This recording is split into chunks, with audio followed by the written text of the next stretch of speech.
오늘 나눌 말씀 요한복음입니다. 요한복음 3장 16절에서 21절 말씀입니다.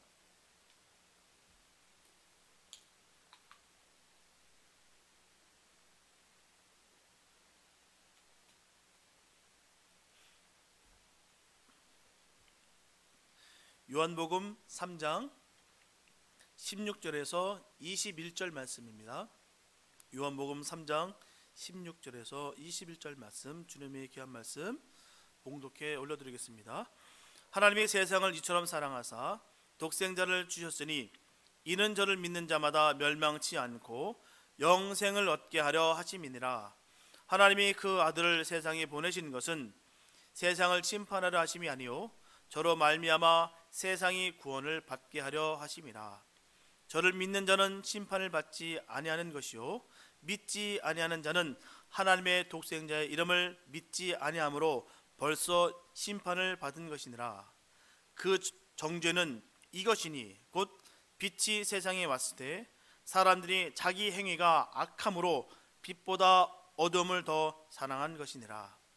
악을 행하는 자마다 빛을 미워하여 빛으로 오지 아니하나니 이는 그 행위가 드러날까 하며 진리를 좇은 자는 빛으로 오나니 이는 그 행위가 하나님 안에서 행한 것임을 나타내려 함이라 하시니라. 아멘. 지금 전 세계는 이 코로나 바이러스로 인해서 전례가 없는 엄청난 충격에 빠져 있습니다. 세계가 사상 초유의 상황에 직면하게 되었다는 것이에요. 우리가 살고 있는 미국도 이제는 심각한 상황에 놓이게 되었습니다. 처음에 시작할 때는 몇몇 주에서 기성을 부르더니 이제는 50개 주 전체로 확산이 됐어요.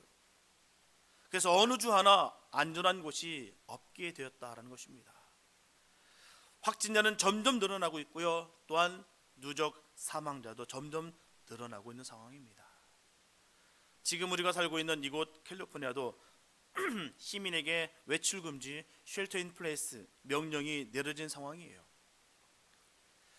이제는 티켓도 발부가 되는 상황 속에 있습니다. 이제는 6비트 안에서 얘기하는 거 걸리면 티켓 먹어요. 문제는 이 기간이 언제 끝이 나게 될지 모른다는 것입니다. 처음에는 잠정 4월 7일까지라고 했는데요. 이제는 언제까지 그 기간이 끝나는지 모른다는 것입니다. 처음에 사람들이 대수롭지 않게 여겼다가 이제는 모든 분야의 사람들이 이제 직접적으로 피부로 느끼고 있습니다. 그래서 많은 이들이 불안과 두려움을 느끼고 있어요. 공포가 생기게 되었습니다. 보통 공포는 불안에서 시작해 그 불안 요소가 점점 커지며 공포로 다가오는 것입니다. 두려움은 보편적인 감정이에요. 누구든 어떤 순간에 느꼈을 감정입니다. 그래서 두려움의 특징은 어떤 위험을 감지함으로써 느끼는 불안감입니다. 이것은 부정적인 감정이지만 때론 우리를 보호해주는 긍정적인 작용도 한다는 것이에요. 두려움은 우리에게 위험을 알려줍니다. 이로 인해서 우리는 경계적인 태세를 취하고 가능한 상황을 해결할 수 있도록 필요한 것들을 준비하도록 하기도 한다는 것이에요. 신앙에도 마찬가지입니다. 많은 성도들이 종말과 멸망과 심판에 대해서 두려움을 가지고 있다는 것입니다. 그래서 신앙에 방해가 되기도 하고요. 또한 유익이 되기도 합니다. 오늘 본문의 말씀은 하나님의 자녀들에게 주시는 구원에 대한 소망을 말씀하고 있어요. 바로 이는 저를 믿는 자마다 멸망치 않고 영생을 얻게 하려 하심이니라 라고 하셨습니다. 이와 같이 우리에게 위기는 언제나 기회라는 말씀을 하고 있는 것이에요. 오늘은 하나님의 그 놀라운 사랑을 생각하면서 다시 한번 구원의 확신을 갖는 복된 은혜의 시간이 되기를 바랍니다. 첫째, 믿음 안에 있어야 됩니다. 기독교 복음의 가장 핵심적인 진리는 바로 하나님이 세상을 이처럼 사랑하사라는 것입니다. 이처럼 사랑하사. 여기서 세상이라 하면 바로 온 인류를 가리키는 것이고요. 이 인류는 죄악에 빠져 있는 바로 우리의 인생들을 뜻합니다. 그런데 본문의 말씀은 이런 죄악에 빠져 있는 인류를 하나님께서 사랑하셨다는 것이에요. 흠모할 만한 좋은 거라서 사랑하신 것이 아니라 이런데도 불구하고 사랑하셨다라고 분명히 말씀하고 있는 것입니다. 여기에 하나님의 사랑의 본성이 그대로 있다는 것이에요. 그 사랑에 어떤 대가를 지불할지라도 하시겠다라는 하나님의 강한 의지가 있다는 것입니다. 만약에 인간의 죄가 없었더라면 하나님께서 그런 희생적인 사랑을 할 필요가 없었다는 것이죠. 로마서 5장 20절과 21절에서 말씀하고 있듯이 하나님의 사랑은 죄가 더한 곳에 은혜가 더욱 넘쳤나니 이는 우리 주 예수 그리스도로 말미암아 영생에 이르게 한다라는 것에서 그 사랑은 시작됩니다. 이것이 하나님의 사랑이며 복음 안에 있는 구원의 능력입니다. 하나님께서 온 우주를 창조하시고 우리는 지금까지 살아오면서 하나님의 그 무한한 사랑을 받았습니다. 끝없는 그 사랑을 받았다는 것이에요. 그 중에서도 그 어느 것과도 비교할 수 없는 그 사랑을 주셨는데요, 바로 독생자를 주셨다는 것입니다. 하나님의 사랑은 절대적이고 무한하시며 불변하시고 영원하십니다. 그 사랑은 너무나도 구체적이며 현실적이에요. 그것은 독생자 예수 그리스도를 이 세상에 보내셨기 때문입니다. 말씀으로 끝내지 않으셨어요. 하나님께서는 그냥 말씀으로 딱 대충 넘긴 것이 아닙니다. 무책임스럽게 하시지 않으셨어요. 바로 행동으로 직접 우리에게 보여주셨습니다. 이 독생자는 이 세상에 하나님의 사랑을 가지고 오셨습니다. 하지만 이런 주님의 사랑을 받기 위해서는 반드시 조건이 충족이 되어야 되는 것이에요. 그것은 바로 저를 믿는 자마다라는 것입니다. 저를 믿는 자마다. 이처럼 하나님께서 이 세상에 보내신 독생자 예수 그리스도를 믿음으로 수용할 때에만 하나님의 아들이요 메시아가 되는 것입니다. 분명하게 하나님은 이 세상의 모든 사람을 구원하기 위해서 독생자를 보내주셨지만 이 사랑을 믿고 독생자를 생명의 구주로 영접하는 자에게만 구속의 은총이 임하는 것입니다. 이 독생자가 생명의 구주임을 깨닫게 하고 믿게 하는 것은 오직 하나님의 말씀과 성령입니다. 이와 같이 하나님께서 주셨으므로 모든 인간은 다만 믿기만 하면 구원받는다는 말씀이에요. 하나님께서 주셨으니 믿는 것이며 주님께서 베푸셨으니 그저 수용하는 것입니다. 받아들이는 것이에요. 거기에는 아무 조건도 없습니다. 이 은혜는 아무런 대가도 없이 주어진 것이에요. 그러므로 누구라도 이 은혜를 받아들일 수 있도록 하셨습니다. 다만 예수 그리스도의 십자가를 바라보기만 하면 되는 것입니다. 사실 아담의 타락으로 인해서 하나님과 인간의 관계는 완전하게 단절됐어요. 끊어져 버렸습니다. 어떤 방법과 노력이 있다 할지라도 주님과 끊어진 이 관계는 연결될 수가 없습니다. 인간의 힘으로는 도저히 할 수 없는 일이에요. 불가능한 일입니다.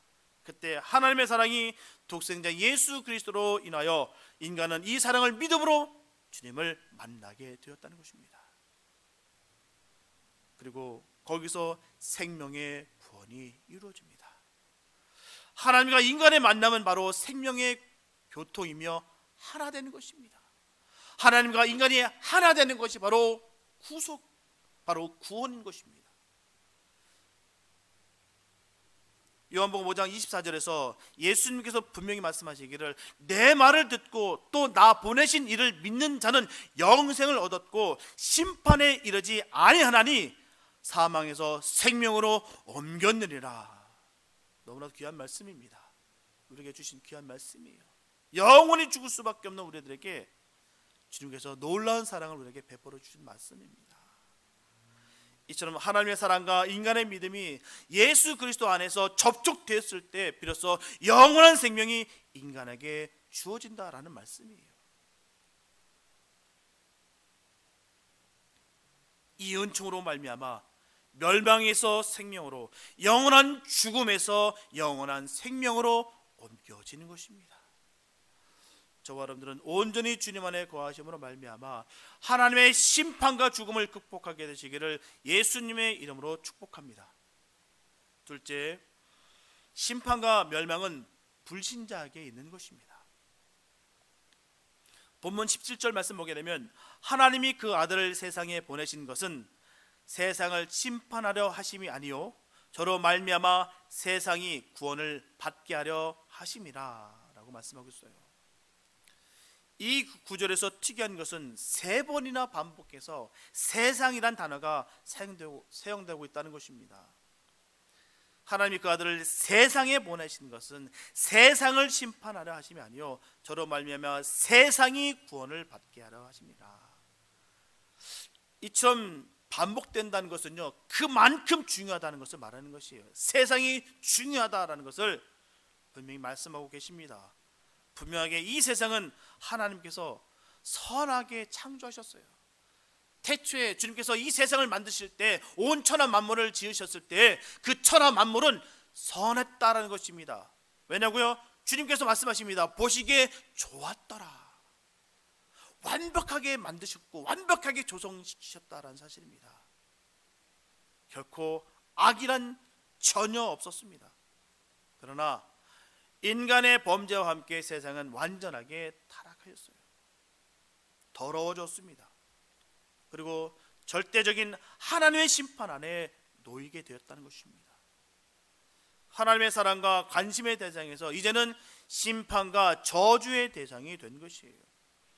이 심판과 저주로 인해서 인간은 개인적으로는 죽음을 면치 못하는 존재가 되었고요, 전체적으로는 인류 역사가 하나님의 최종적인 심판을 향하여 나아가게 됐다는 것입니다. 그래서 이 세상은 고통과 죽음과 슬픔이 끊이지 않는 세상이 되었습니다. 이것이 세상의 현재 모습이에요. 이와 같이 예수님께서 흑암의 권세가 지배하는 이 세상에 오신 것은 세상을 근본적으로 구원하시기 위해서 오신 것입니다. 세례요한은 마태복음 3장 12절에서 예수님에 대해서 소개하기를 손에 키를 들고 자기의 타작마당을 정하게 하사 알곡은 모아 곡식에 드리고 쭉저기는 꺼지지 않는 불에 태우시리라고 예수님께서 하실 일을 소개하고 있습니다. 이처럼 세례 요한이 소개하는 메시아의 사역은 구원과 심판입니다. 그러나 세례 요한이 강조하고 있는 것은 구원보다는 심판에 있다는 것이죠. 죄인을 회개케 하고 사랑하고 감싸주는 분으로 설명하기보다는 심판하고 엄히 벌하시는 분으로 묘사하고 있다는 것입니다. 그러나 세례 요한의 증거는 초림주로서의 예수님의 사역보다는 재림주로서의 예수님의 사역에 초점을 두었다는 것입니다. 그렇다면 초림주로서의 예수님의 사역은 무엇이었을까요? 본문 18절에 보게 되면 저로 말미암아 세상의 구원을 받게 하려 하심이라. 예수님께서 이 땅에 오신 목적은 오직 인류의 구속을 위해서 오신 것입니다. 예수님께서는 가능한 많은 사람을 구원하시기 위해서 오셨습니다. 오늘 본문에서도 세상이라는 단어를 통해 명확하게 주님의 의도를 입증하고 있습니다. 우리는 예수님께서 오신 목적이 구원이라고 우리는 확신할 수가 있는 것입니다. 왜냐하면요, 만일 예수님께서 이 세상에 오신 목적이 심판의 목적이었다면 예수님께서는 이 세상에 오시지 않으셔도 됩니다. 이미 모든 인간들은 하나님의 심판 안에 놓여 있었기 때문입니다. 만약에 그렇지 않다면 굳이 예수님께서 모욕과 수치를 당하면서까지 십자가에 달려 돌아가실 필요도 이유도 전혀 없기 때문입니다. 분명하게 예수님께서 없는 인류의 역사는 바로 하나님의 심판의 진행됨입니다. 집행이에요. 모든 인간은 죄값으로 죽었고요, 지금도 죽어가고 있으며 장차도 죽을 것입니다. 모든 것은 하나님의 심판이에요. 하지만 너무나도 놀랍고 감사한 것은 예수님께서 분명히 전하시기를 저를 믿는 자는 심판을 받지 아니하는 것이요 믿지 아니하는 자는 벌써 심판을 받은 것이니라 라고 하셨어요. 이처럼 예수님께서 이 세상을 구원하기 위해 오신 것은 사실이지만 그렇다고 세상이 다 구원받은 것은 아닙니다. 간혹 세상이라는 단어를 근거로 해서 보편적 구원을 주장하는 사람들은 있지만 그것은 착각입니다. 어떤 분들 그렇게 얘기해요. 하나님이 사랑이신데 무슨 지옥을 만들었어. 너무 하나님 잔인한 하나님이 아니야. 아니야, 그거 아니야. 지옥은 없어 라고 하시는 분도 있습니다. 분명히 말씀드리지만 천국과 지옥은 있습니다. 분명히 성경은 말하고 있어요. 음부에 대해서 명확하게, 불타는 풀못에 대해서 분명하게 말씀하고 있습니다.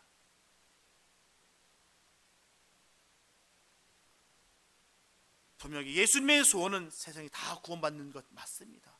다 구원받기를 원하세요. 그냥 웬만하면 타락시켜서 다 지옥에 떨어지기 원하시는 것이 아니라 모든 인류가 다 구원을 받아 주님의 나라에 함께 살게 되기를 바라시는 우리 주님의 뜻입니다. 하지만 구원받는 자와 심판받는 자가 예수님께서 이 땅에 오심으로써 갈라진다라고 오늘 본문은 분명히 말씀하고 있습니다. 그리고 그 갈라짐의 기준은 오직 예수님에 대한 믿음뿐입니다. 오직 믿음이에요. 오직 믿음. 믿음은 구원받습니다. 그렇다면 예수님에 대한 그 믿음은 과연 무엇이겠습니까? 로마서 10장 10절에 보게 되면 사람이 마음으로 믿어 의에 이르고 입으로 시인하여 구원에 이르니라 라고 분명히 말씀하고 있습니다. 바로 고백하고 인정하며 결단하는 것입니다. 여기서 고백이라고 하는 것은 죄의 고백을 말하는 것입니다. 그리고 인정이라는 것은 자신을 죄인으로 인정하는 것과 예수님을 구주로 인정하는 것을 바로 인정이라는 것이에요. 또한 결단이라는 것은 이제는 자신의 뜻대로가 아니라 하나님의 뜻대로 살겠다는 삶의 일대 개혁을 말합니다. 이처럼 믿음이라는 것은 쉬우면서도 어렵습니다. 결국 말로만 믿는다고 해서 믿음이 아니라는 것을 분명히 성서는 말하고 있습니다. 입으로 나 믿어요.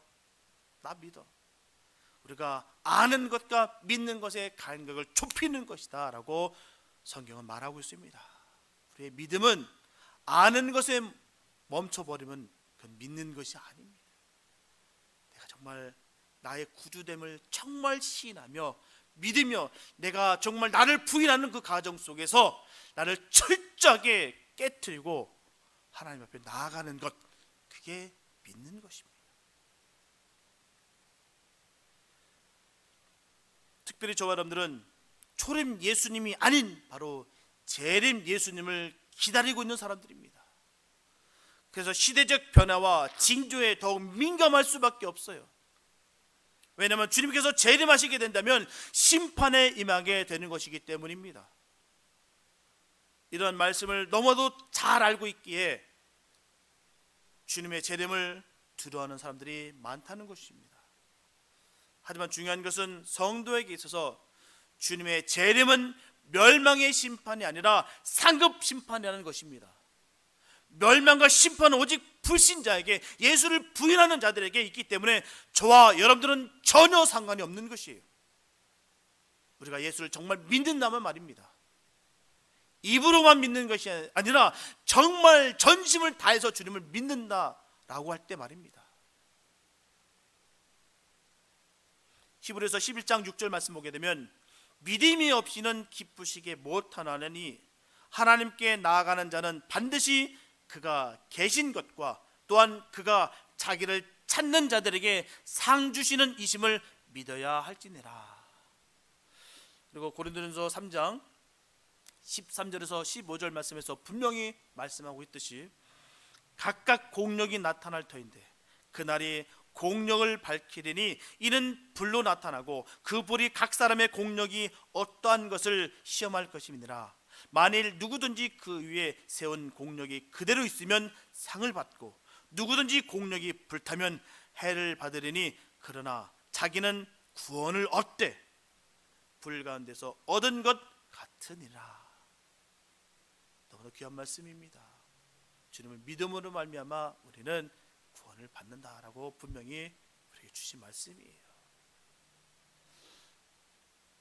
분명히 하나님께서는 많은 상급을 말씀하고 계십니다. 생명의 면류관, 의의 면류관, 자랑의 면류관, 여러 기타 등등 수많은 상급들이 있다는 것이죠. 이는 이 세상에서의 표현할 수 없는 가장 빛나는 상급입니다. 이 세상의 상은 잠시 동안만 영광이 되지만 하나님 나라에서의 상급은 영원토록 빛나는 것이며 자랑과 영광이 되시는 것이에요. 지금 분명히 말씀하고 계십니다. 우리가 그때 받을 상급에 대해서 말입니다. 지금 당장 눈에 보이지 않는다라고 해서 슬퍼하지 마시기 바랍니다. 분명히 이 상급은 주님 나라 갔을 때 주신다고 분명히 말씀하셨어요. 왜 믿는다고 나는 아무 되는 노력도 없고 왜 이렇게 힘든 일만 계속 터지지, 원망하지 마시기 바랍니다. 그날에 공력이 있을 때 정말 진정으로 남는 보석과 같은 그런 역사가 우리 삶 속에 늘 있게 되시기 바랍니다. 눈에 보이는 것에 만족하지 마시고 주님 바라보시면서 승리하는 우리 모두가 되기를 소원합니다. 구원받은 자로서의 늘 기쁨과 평강이 늘 넘쳐 있게 되시기를 바랍니다. 저와 여러분들은 이런 힘든 상황 가운데 있다 할지라도 결코 악에게 지지 마시고 더욱 믿음을 굳게 세워서 주님 주시는 참된 평안과 평강이 넘치게 되시기를 예수님의 이름으로 축복합니다. 세 번째, 빛이 임하면 어둠은 사라집니다. 본문 19절에 보면 그 정죄는 이것이니 곧 빛이 세상에 왔으되 사람들이 자기 행위가 악함으로 빛보다 어둠을 더 사랑한 것이니라. 이 말씀을 공동 번역으로 보게 되면 이해하기가 좀 쉽습니다. 빛이 세상에 왔지만 사람들은 자기들의 행실이 악하여 빛보다 어둠을 더 사랑했다. 이것이 벌써 죄인으로 판결받았다는 것을 말해준다. 여기서 죄를 짓는다라는 말에 성경상의 그 원래 뜻은 빗나간다라는 뜻입니다. 빗나간다. 죄라는 단어를 구약 성경에서는 히브리 언어로 하타라는 단어를 썼고요, 신약 성경에서는 헬라 언어로 하마르타노라는 단어를 썼는데요, 구약과 신약 성경에서 나오는 이 뜻은 이 두 단어가 똑같이 빗나간다라는 뜻입니다. 바로 진리이신 예수님이라는 관역에서 벗어난 것, 빗나간 것 그 자체가 이미 죄입니다. 성경에서 말하는 죄의 기준이 인간적인 기준이 아닙니다. 우리는 자꾸 인간적인 기준에서 맞추려고 할 때가 많이 있어요. 죄라는 그 개념은 결코 인간적인 그런 기준이 아닙니다. 도덕적으로 윤리적으로 판단하는 것이 아닙니다. 인간은 죄를 합리화하는 그런 습성이 있어요. 안 그렇습니까? 저와 여러분들 가운데도 그런 일이 없습니까?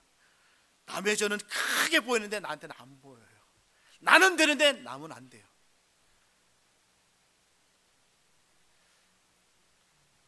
그리고 죄책감을 더하는 방법이 또 있습니다. 공범이 되는 거예요. 서로 죄를 짓게 하는 겁니다. 그러면서 죄가 아닌 것처럼 서로 스스로 이제 죄가 아닌 것 같아. 저 사람도 그렇잖아. 저 집사도, 저 장로도, 아니 저 목사도 저렇게 죄를 짓는데 뭐 나는 괜찮지. 저에 비하면 나는 아무것도 아니야 라고 얘기할 때가 얼마나 많은지 모릅니다. 절대적으로 죄의 기준은 인간이 될 수가 없어요. 죄의 절대적인 기준은 바로 예수님의 관역에서 벗어난 비정상적인 삶을 말하는 것입니다. 그러므로 아무리 교회에 열심히 다니고 언행이 거룩해 보여도 진리에 관역된 그 예수님에서 벗어나는 것은 다 비정상적인 삶이라는 것입니다. 마치 자신이 정상적인 것처럼 아무 거리낌 없이 살아가지만 예수와 상관이 없는 삶을 살아가고 있다는 것입니다. 오늘날 그런 분들이 얼마나 많아요. 모습은 있는데 경건의 능력이 없다라는 것이죠.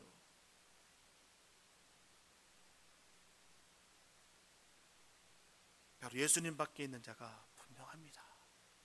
예수님의 밖에 있는 자들이.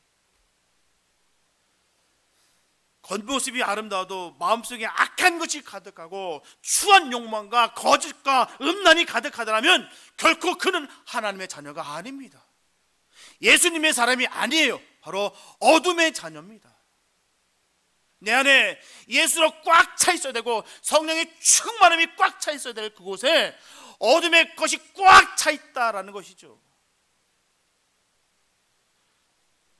우리가 외식하는 모습을 볼 때 우리 주님이 얼마나 소름 끼쳐 하시겠습니까? 겉모습은 화려하고 이쁘게 잘 꾸몄는데 그 안에 독성과 악성과 죄성이 가득한다면 우리 주님이 보셨을 때 얼마나 끔찍하게 여기셨을까요? 내 아들을 다 주기까지 사랑했는데도 불구하고.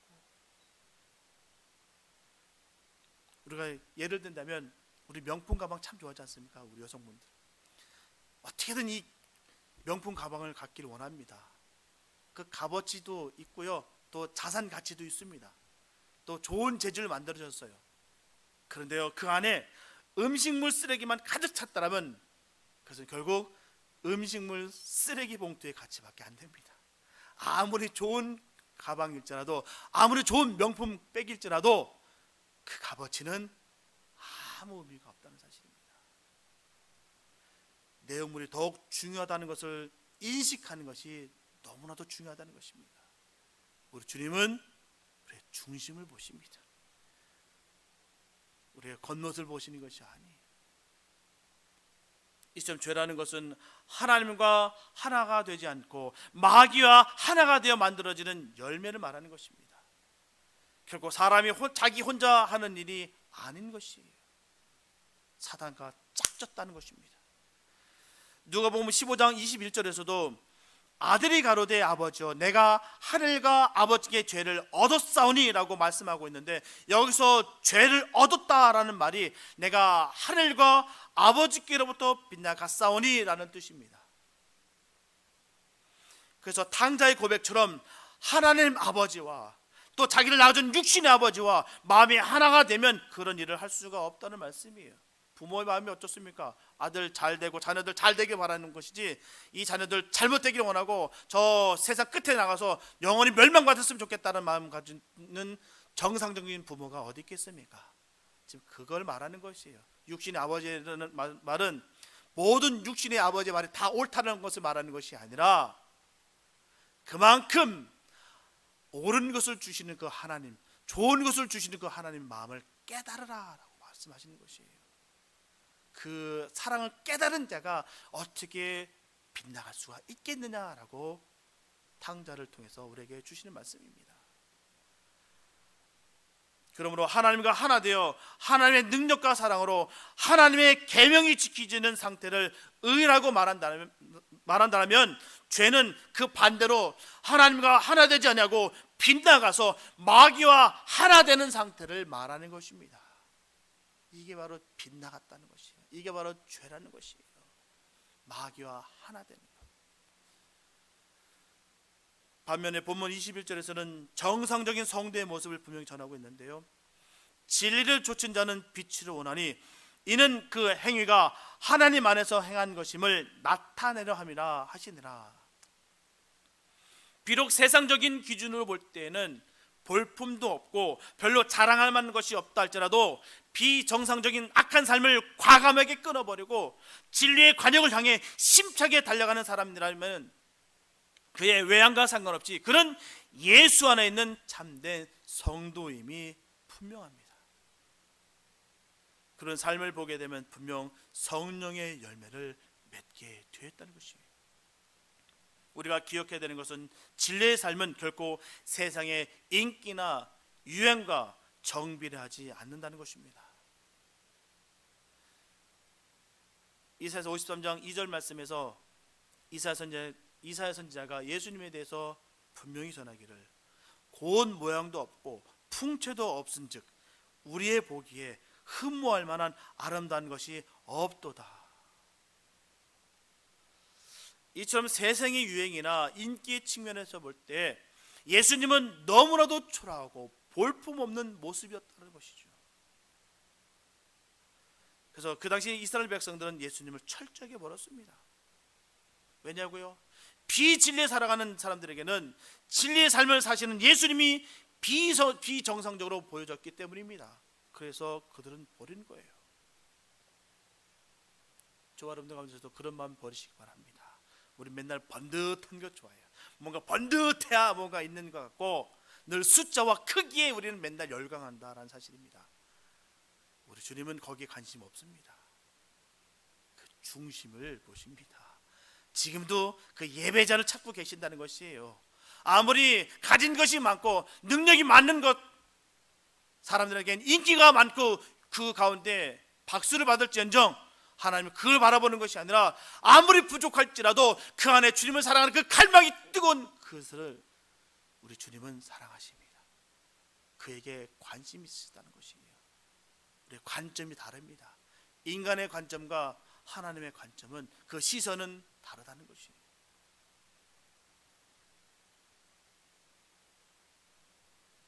이 모든 것은 우리가 빛 대신 주님과 함께 하기만 하면 되는 것입니다. 주님과 함께 하시기 바랍니다. 빛과 함께 하시기 바랍니다. 분명히 빛이 임하면 어둠은 사라지게 되어 있습니다. 요한일서 1장 5절 말씀 보게 되면 하나님은 빛이시라 그에게는 어둠이 조금도 없으시니라. 우리 주님께서는 어둠이 조금도 없습니다. 빛은 그 자체의 아름다움과 영광을 모두 갖추고 있어요. 그래서 모든 것들을 인도해주는 안내자의 역할을 하신다는 것이에요. 캄캄한 마음 풍랑이는 바닷가에 등대의 빛은 바로 길 잃어버린 배들의 길 안내자가 됩니다. 하나님께서도 이 세상의 길을 잃고 헤매는 인간들에게 길 안내자가 되십니다.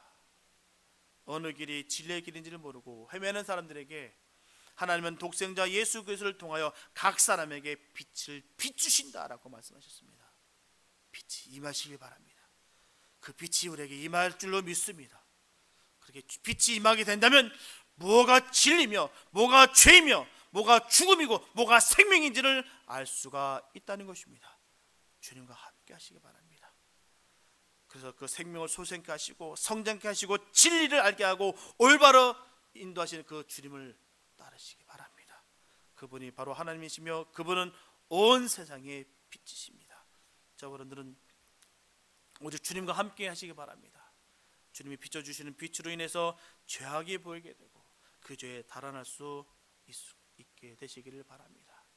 사랑하는 성도 여러분, 죄 때문에 영원한 저주와 심판을 받을 수밖에 없는 우리들인데 우리를 구원케 하시기 위해서 그 독생자 아들을 우리에게 주셨습니다. 우리 주님이 이처럼 사랑하사라고 할 때 이처럼이라는 것은 내 아들을 주기까지 내가 너를 사랑한다. 내 아들을 아낌없이 줄 만큼 내가 너를 사랑한다. 그 사랑 가운데 거하시기 바랍니다. 우리 주님은 예수라는 그 이름 안에 다 담아서 우리에게 주셨습니다. 우리는 그 사랑을 받는 그런 존재라는 것이에요. 누구든지 예수를 믿고 주님 안에 거하기만 한다면 그 하나님의 심판에서 온전하게 제외가 된다는 것입니다.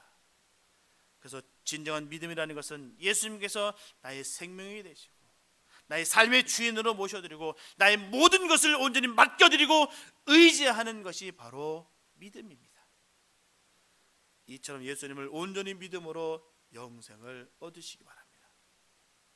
그러므로 누구든지 하나님의 심판을 받지 않으면 예수님 안에 있어야 될 줄 믿습니다. 밖에 있으면 반드시 죽게 됩니다.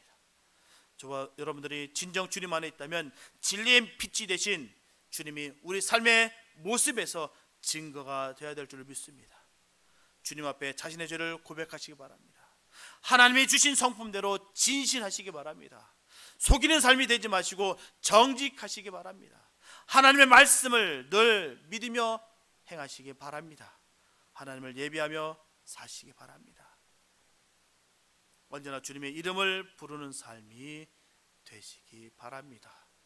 그래서 저와 여러분들은 주님의 크신 사랑과 은혜를 풍성하게 늘 받아, 비록 코로나 사태로 인해서 너무나 험악한 광야 같은 세상을 보내고 있다 할지라도 항상 기뻐하시고 쉬지 말고 기도하시고 범사에 감사하시면서 늘 축복된 삶을 늘 살아나가시는 저와 여러분 되시기를 예수님의 이름으로 축원합니다. 기도합니다. 사랑하는 주님 감사합니다. 아버지, 우리가 주님의 자녀가 된 것이 너무나 기쁩니다. 어찌 주님이 우리를 사랑할 수 있겠습니까? 너무나도 추하고 너무나도 악한 우리들을 주님 버리지 아니하시고 그 예수를 우리에게 주심으로 말미암아 영생을 얻게 하시니 너무나도 감사를 드립니다. 늘 자고하거나 교만치 않고 늘 겸손하게 주님의 뜻을 따라 살아가는 우리 모두가 되게 하여 주시고, 늘 주님 주신 그 복을 누리며 또한 이 생명을 누리며 살아갈 수 있는 우리 모두가 되게 하여 주시옵소서. 이 코로나 사태로 인하여 많이 침체되어 있고 우울하고 힘든 가운데 있다 할지라도 주님, 이 모든 것을 이기고도 남는 그 예수의 그 이름을 붙잡고 나가게 도와주시옵소서. 예수가 우리에게 임함으로 말미암아 우리가 반드시 이겼습니다. 아버지, 함께하여 주시옵소서. 주께서 바른 길로 인도하여 주시고 생명의 영생의 그 길을 늘 이끄시고 인도하여 주시옵소서. 주님의 은혜로 말미암아 하나님의 나라가 임하는 역사가 이루어지게 하여 주시옵소서. 주께서 함께 하실 줄 믿사옵고 우리를 권하신 예수님의 이름으로 기도했습니다.